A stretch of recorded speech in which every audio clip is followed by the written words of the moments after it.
Good morning, lovelies. It is Saturday. Come with me as a young National Trust member to the Bateman'S.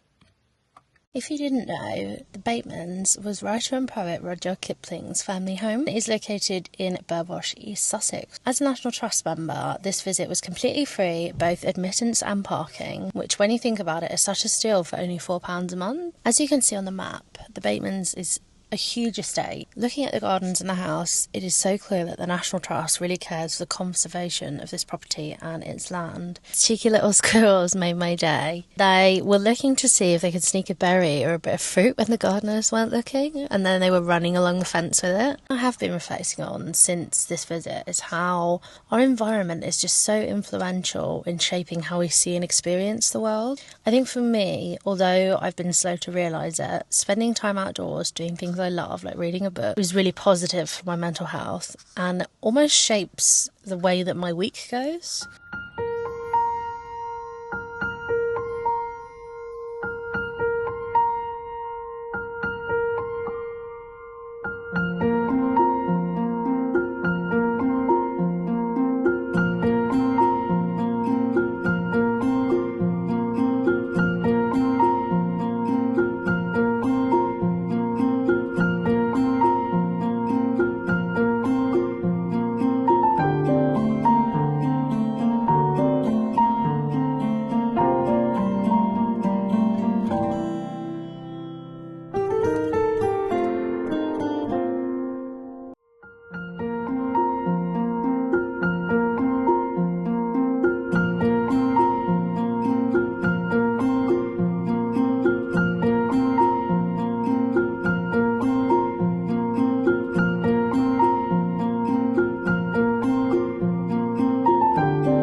This particular visit, I really loved looking at all the fruits, flowers, and they had a little plant nursery, which was really impressive because if you know me, you know I can't grow anything to save my life.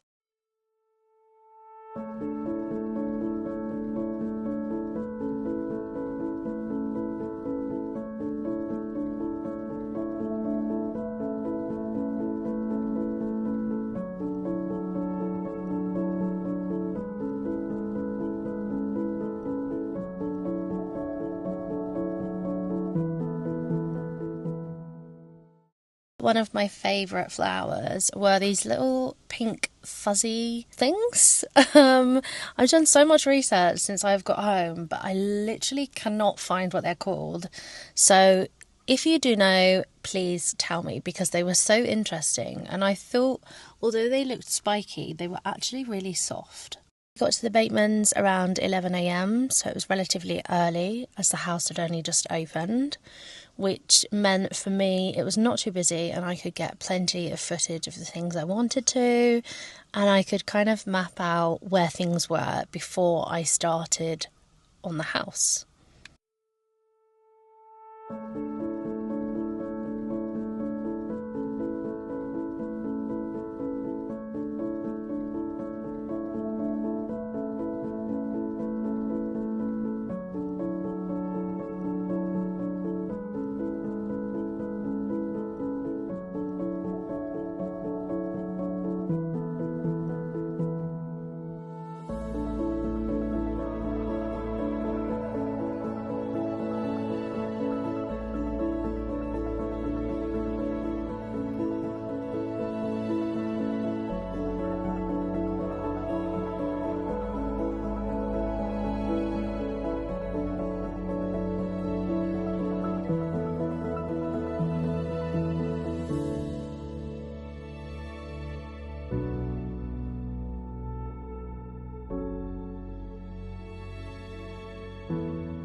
really was something so surreal and intimate about exploring someone's house that was as they left it.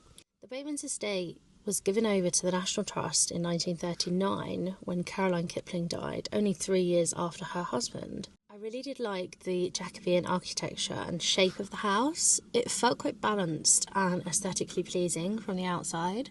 Interestingly, the inside of the house was extremely dark. After speaking to one of the volunteers, I was told that UV blocking coating and special blinds were used to help preserve the upholstery and furniture. However, upon editing this footage, I was really pleasantly surprised, as I think the DJI really did well at getting all the texture and details. The Bateman'S estate has hosted plenty of guests over the years, including Prime Minister Stanley Baldwin. As a result, I really think there was a contrast seen in the interior design between the downstairs hosting rooms and upstairs private rooms. The downstairs dining and drawing rooms were bold and full of life and intricate artefacts and wallpaper, whereas to me the upstairs bedrooms were more neutral in tone and fairly understated even.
As a book lover, I was absolutely in awe of Rudyard's study. All of the books that you see are original and haven't been moved since Kipling died. I spent a lot of time in this room thinking about all of the wonderful creations that came to life from here. And for me, I find it so interesting to see where something was made and look out of the windows to see the view that inspired the author, and in this case, they were absolutely stunning.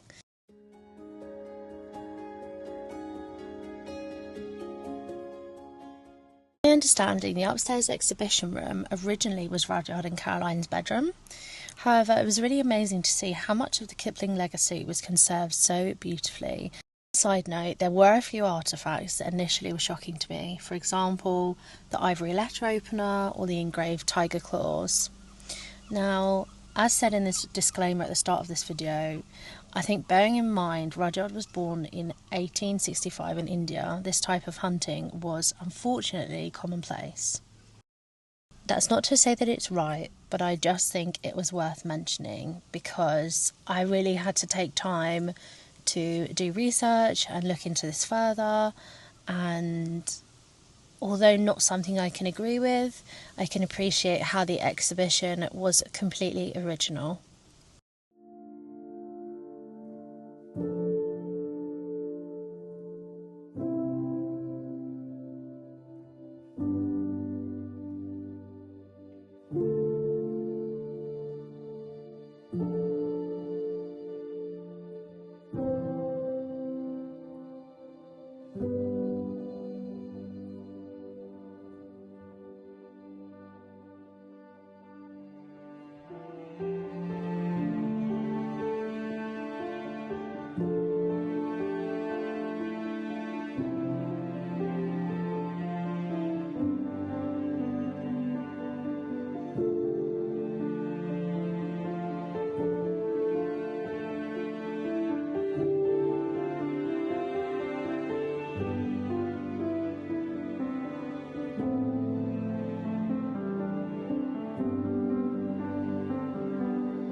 I absolutely fell in love with this original William Morris tapestry.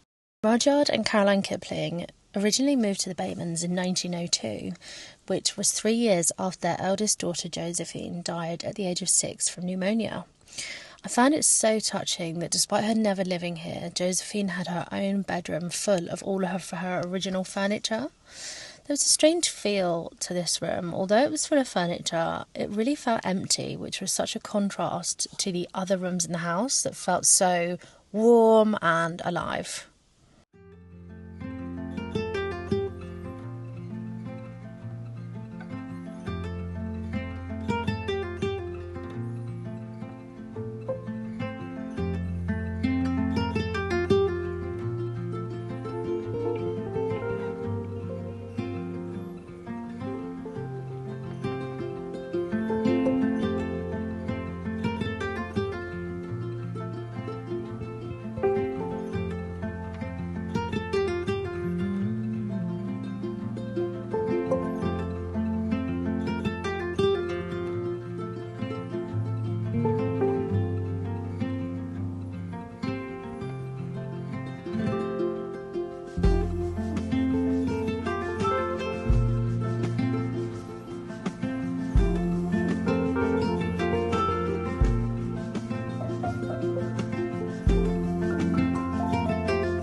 Absolutely love this little duck for the garden. I am so gutted I did not get him.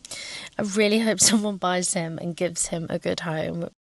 The inside of the house was so hot. After exploring, I decided to sit down at the Mulberry Tea Room and have a fruit scone with cream and raspberry jam. At the bookshop, I bought a special edition of The Jungle Book, and at this point I spent some time reading. It felt so magical to read one of Kipling's own works while sitting in his estate.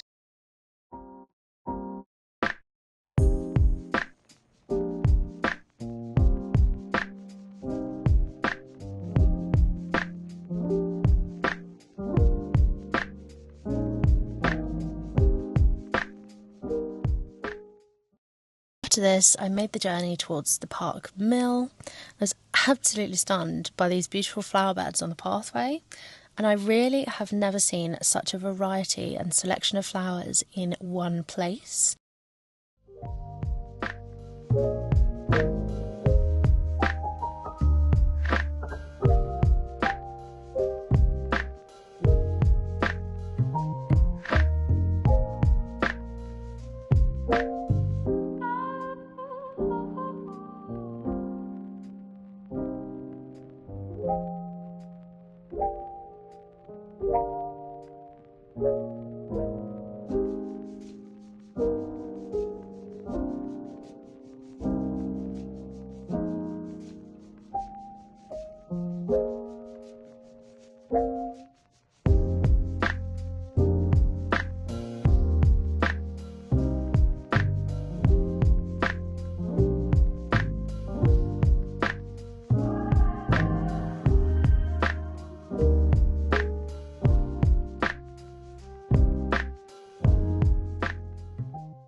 For this visit, I had never seen a lily pond in real life, and it was such a surreal moment.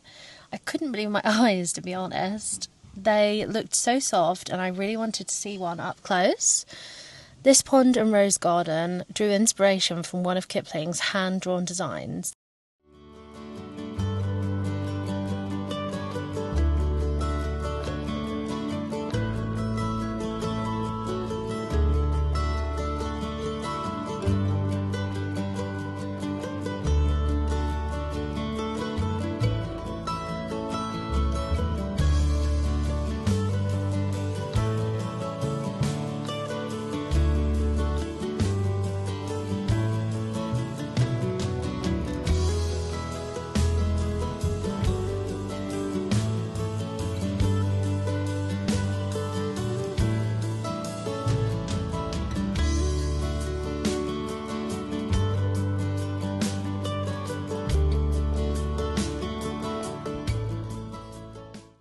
One thing I did learn that you may not know is Rudyard Kipling was one of the pioneers of the phrase "lest we forget."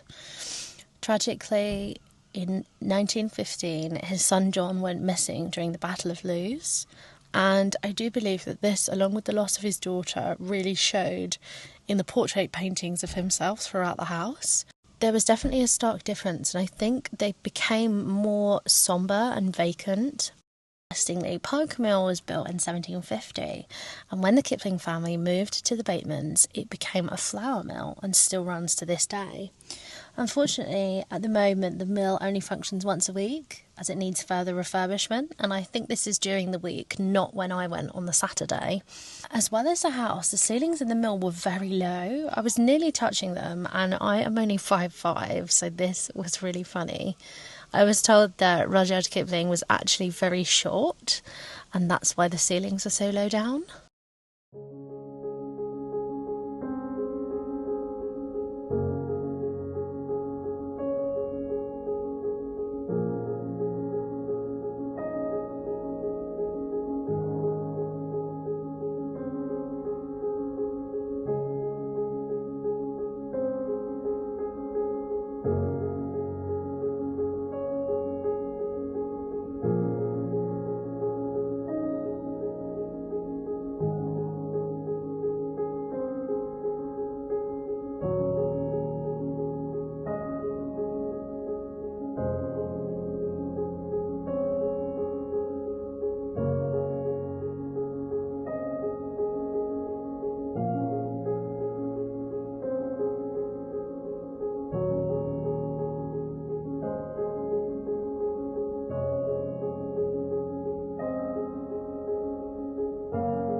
At this point it started to rain, but I did love the sound of the rain hitting the roof and my umbrella, and after the scorching hot sun over the past few weeks, it really was welcome.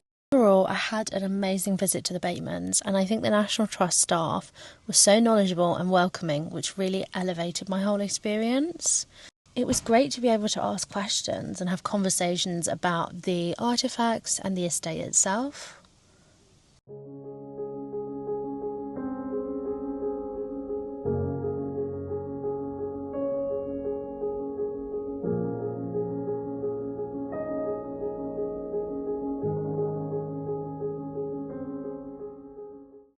hope you enjoyed this video. Please like and consider subscribing if you want to see where I go next.